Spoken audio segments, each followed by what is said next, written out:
পুরো মাঠটাই ছিল একবার জঙ্গিরা, জেহাদিরা।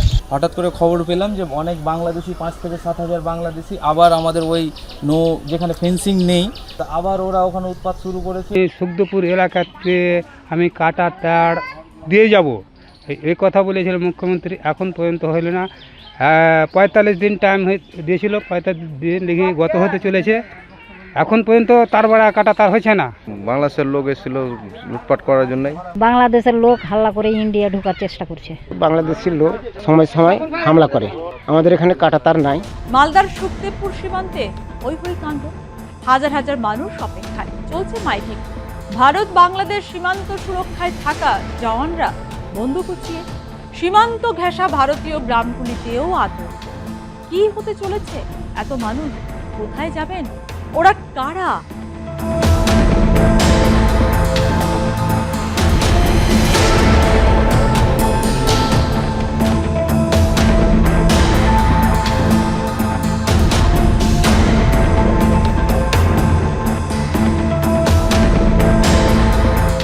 ওদের একটাই পরিচয়, অনুপ্রবেশকারী।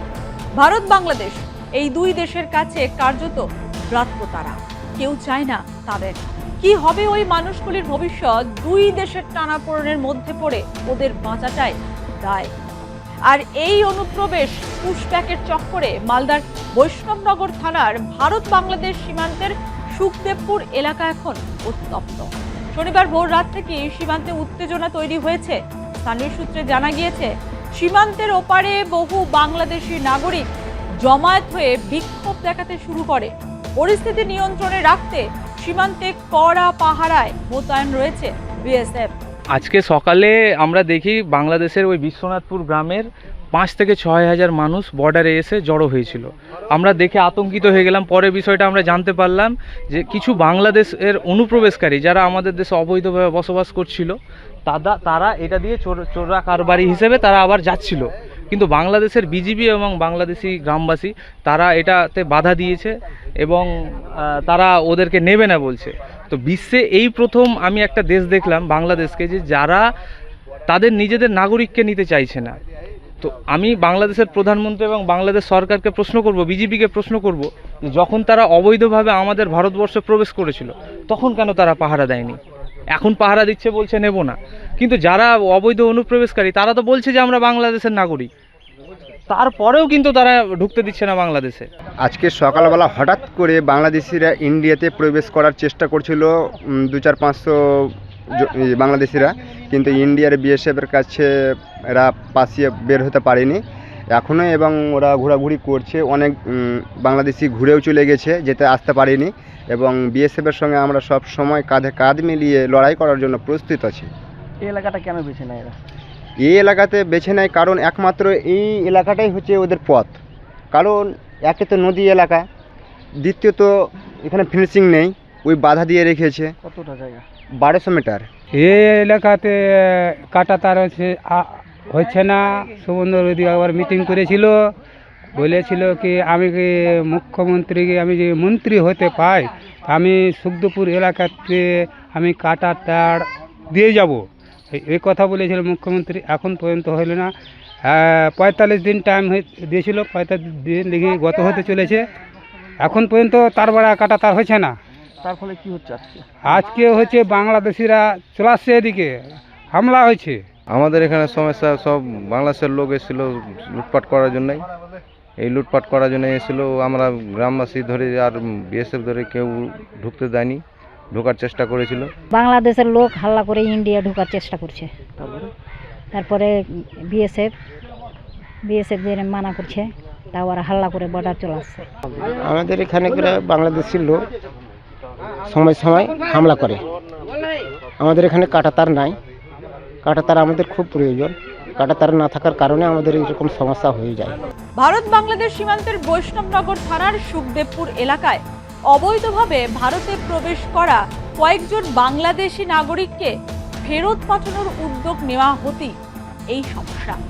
সেই পুশব্যাক প্রক্রিয়াকে কেন্দ্র করে সীমান্তে দুই প্রান্তে উত্তেজনার পরিবেশ তৈরি হয়।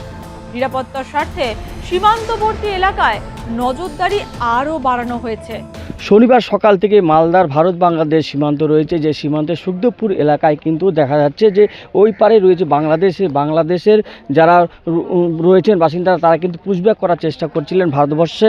তারপরে কিন্তু এখানকার যে বিএসএফ যারা রয়েছেন তারা কিন্তু সেখানে আসেন এবং কড়া নিরাপত্তায় কিন্তু সেই এলাকা মুড়ে ফেলা হয়েছে সুখদেবপুর এলাকায়। সেখানকার গ্রামবাসীরা যারা রয়েছেন তারা কিন্তু বিএসএফদের সাথে তারা এখানে রয়েছেন এবং তারাও কিন্তু এলাকায় রয়েছেন এবং সেই এলাকা দিয়ে যাতে কোনোভাবে পুশব্যাক না করতে পারে বাংলাদেশিরা ভারতবর্ষে, সেই জন্য কিন্তু একেবারে সুখদেবপুর যে এলাকা রয়েছে সে বিওপি অর্থাৎ বর্ডারে সেখানে কিন্তু বিএসএফরা আসেন এবং সেখানে স্থানীয় থানার যারা পুলিশ রয়েছেন তারা কিন্তু এই এলাকাতে আসেন এবং দেখতে পাচ্ছেন সেই ছবি যে ওই পারে যে আমরা যে এলাকা দেখতে পাচ্ছি সেখানে কিন্তু বাংলাদেশ, সেই বাংলাদেশের পারে কিন্তু রয়েছেন ভারতবর্ষ এবং ভারতের এই পারে কিন্তু যে বিএসএফ বর্ডার রয়েছে এবং বিএসএফ যারা রয়েছেন তারা কিন্তু একেবারে কড়া নিরাপত্তায় মুড়ে ফেলেছেন সেই এলাকায়, যাতে কোনোভাবে অনুপ্রবেশকারীরা তারা কিন্তু ভারতে প্রবেশ করতে না পারে। সকাল থেকে একেবারে সেই এলাকায় কিন্তু উত্তেজনাপূর্ণ হয়ে পড়ে, সেখানকার বাসিন্দারা ছুটে আসেন এবং এখানকার খবর পেয়ে স্থানীয় থানার পুলিশ এবং যে কেন্দ্রীয় বাহিনী তারা কিন্তু চলে আসে এবং এখানে কিন্তু কড়া নিরাপত্তায় সেই এলাকায় মুড়ে ফেলা হয়েছে। কি রে, তোর বেশ র্যাশ হয়েছে দেখছি। হ্যাঁ রে, কি করবো বলতো, র্যাশগুলো কিছুতেই কমছে না। অনেক কিছু ইউজ করলাম তবুও কমছে না। আমার মনে হয় তোকে কোনো একজন ভালো ডার্মাটোলজিস্টের কাছে দেখানো উচিত। তুই ঠিক বলেছিস, কিন্তু কোনো ভালো ডার্মাটোলজিস্ট থাকলে একটু সাজেস্ট কর না প্লিজ। এই তোর তো একবার র্যাশ হয়েছিল না, তুই কোথায় দেখিয়েছিলিস? তুই একবার গৌরীদেবী হসপিটালসে দেখাতে পারিস, ওখানে ভালো এক্সপিরিয়েন্স ডার্মাটোলজিস্ট আছে। আমারও সেম প্রবলেম হয়েছিল, এখন ওখানে ট্রিটমেন্ট নিয়ে আমি এখন ঠিক আছি।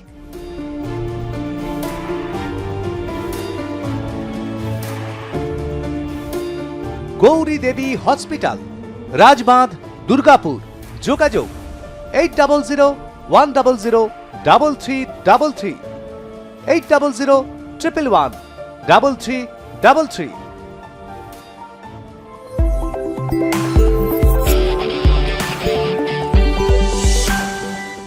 সুখদেবপুর সীমান্তের প্রায় 1200 মিটার এলাকায় এখনো কাঁটাতারের বেড়া নেই।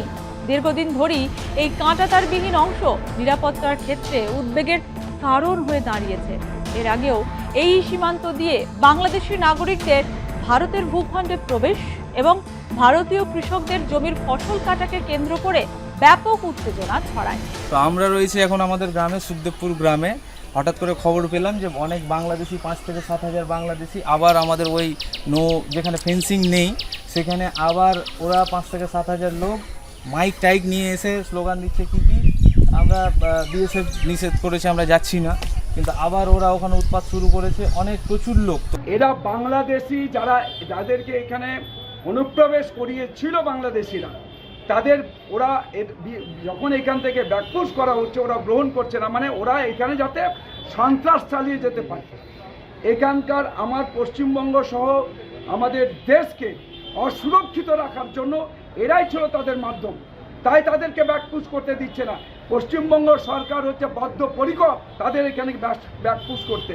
তাই আমাদের সমর্থ দেখছেন যেখানে যেখানে বাংলাদেশি আছে প্রত্যেকটা বাংলাদেশিকে এখানে ব্যাকপুশ করা হবে, কোনো কথা শোনা হবে না, কোনো তাদের হচ্ছে বাধা মানা হবে। উত্তেজনা ও অশান্তি এড়াতে কোনো ভারতীয় নাগরিককে সীমান্ত এলাকায় যেতে দেওয়া হচ্ছে না। সীমান্তে উঠছে লাল পতাকা, জারি রয়েছে চরম সতর্কতা।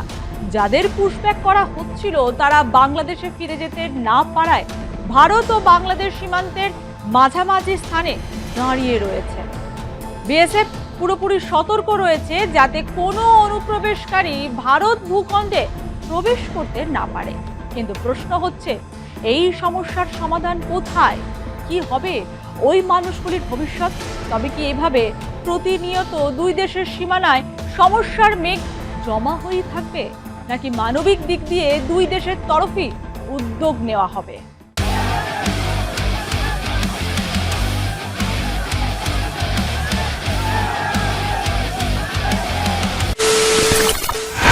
খবরের নামে প্রতিদিন সন্ধে আপনার ড্রয়িং রুমে কি শুধুই চিৎকার চেঁচামেচি খেয়ে আসে?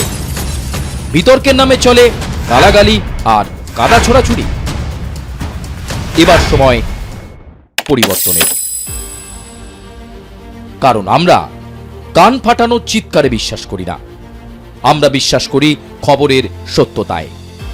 আমরা কোনো পক্ষের হয়ে গলা ফাটাই না, আমরা সাধারণ মানুষের হয়ে প্রশ্ন তুলি। চিৎকার নয়, শুধু খবর হবে যেখানে বিতর্ক আছে কিন্তু কুৎসিত ঝগড়া নেই। সঠিক তথ্য, বিশ্বস্ত খবর। নজর রাখুন আর প্লাস নিউজে।